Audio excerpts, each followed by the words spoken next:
Hello, everyone. Today I will be discussing the findings from my recent qualitative content analysis on the underlying themes and perceptions surrounding dress code violations among high school students. My study involved semi structured interviews with students, teachers, and administrators, as well as participant observations. My goal was to understand the broader implications of dress code policies on school climate, student identity, and perceptions of fairness. So, the first thing I want to talk about is going to be those key themes and perceptions. So, one of the most significant findings was the perception of inconsistent and biased enforcement of dress code policies. Students frequently reported that rules were applied unevenly, with some teachers being more lenient and others excessively strict.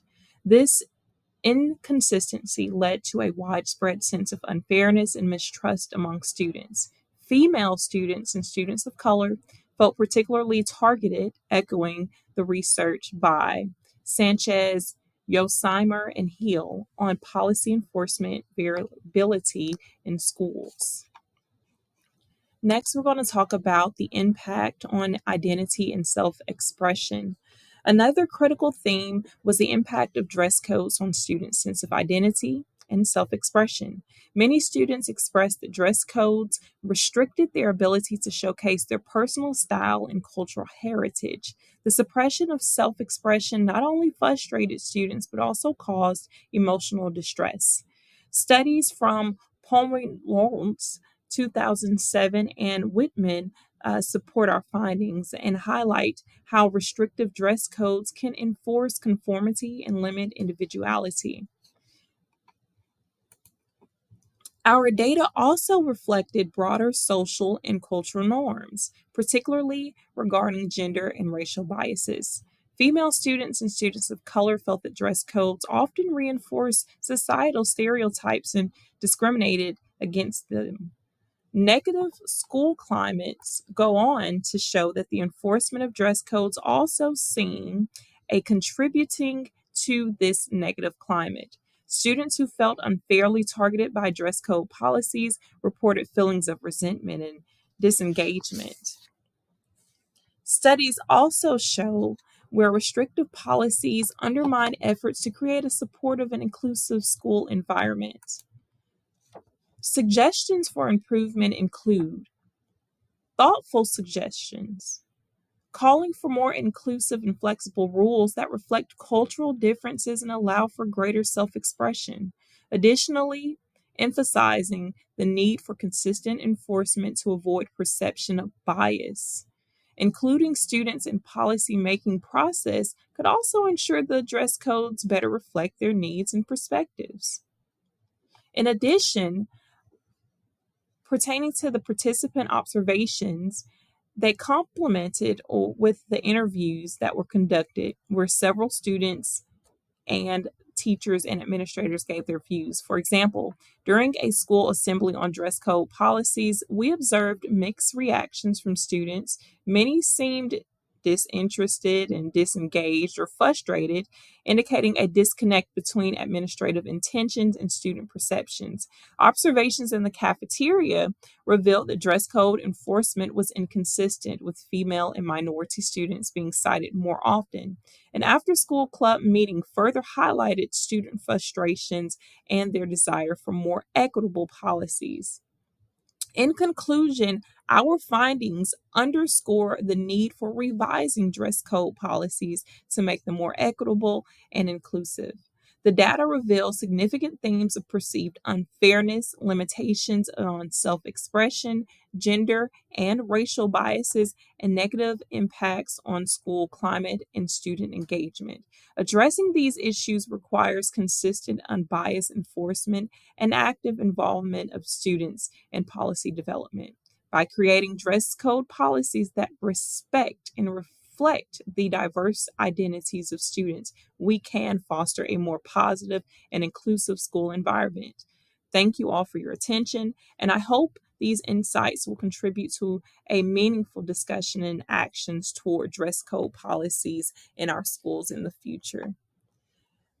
So, just to go back over the reason that I started this presentation, I focus on this particular theme because a lot of times I see that we are sending students home for minute things, and those minute things include the color of someone's hair or lashes or ways that are expressing the student's individuality. I've always had an issue with this because I, for one, wear colored hair. I switch my hair color up quite often. That has nothing to do with the value of the person that I am, or nor does it have anything to do with the type of leader I could potentially be. In addition to that, even with lashes, I wear them quite often. Other young ladies wear them quite often. It could be a special day for the young lady. It could be a form of self expression. I've just noticed that young ladies are targeted way more than young men. When we look at how a young lady dressed, she could be in school uniform. However, depending on how that uniform fits, and sometimes it has absolutely nothing to do with it being too tight. Sometimes it's just the way that the fabric lays on the young lady's skin because of her shape or how she's developed. Instead of us approaching the young men and teaching them how to address young ladies, we immediately send the young lady home or say, well, she can't participate in this program. We've even had an instance where a teacher told me that a young lady should not be able to dress out with the other participants. She wasn't wearing anything too revealing. She was wearing the same thing that other students were going to wear, and it was already a preconceived notion before she even came to school that she should be sent home. And it wasn't because we knew what she was going to wear, it was because of how the young lady was built proportionately. This cannot continue to happen.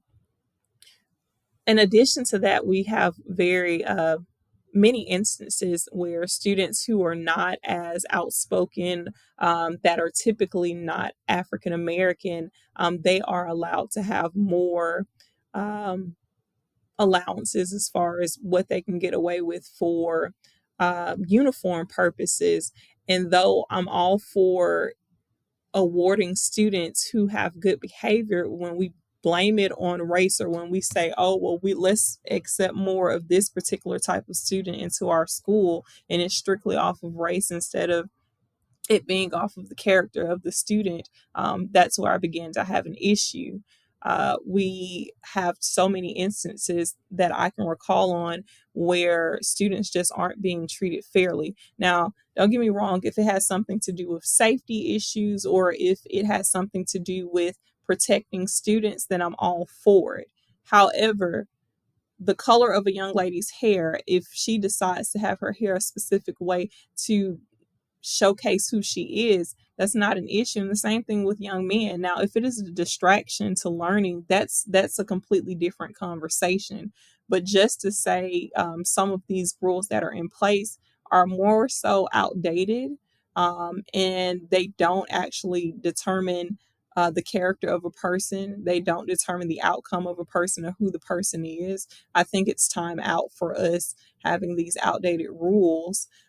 School uniforms were meant to be a way to protect students. Why and how has it become a way to falsely accuse students of things that they haven't necessarily done, or use to weaponize whether a student can come to school, or finding a way for a student to go back home when the genuine purpose of schooling should be for them to come to school? I think that the pandemic has taught us that it is important and vital for students to come in person. I think it has also taught us that we are human, the students are human, and we need to relook at some of the policies that we have in place and how they are impacting the students, especially in the forms of attendance. Thank you so much for listening. I'm very passionate about this particular topic because I see it impacting so many students for a variety of reasons. I've even seen young ladies with tight pants on, and people are sending them home when that's all the student had, and it's actually the pants that she had from the year prior, or a relative. So we just have work to do. Thank you so much.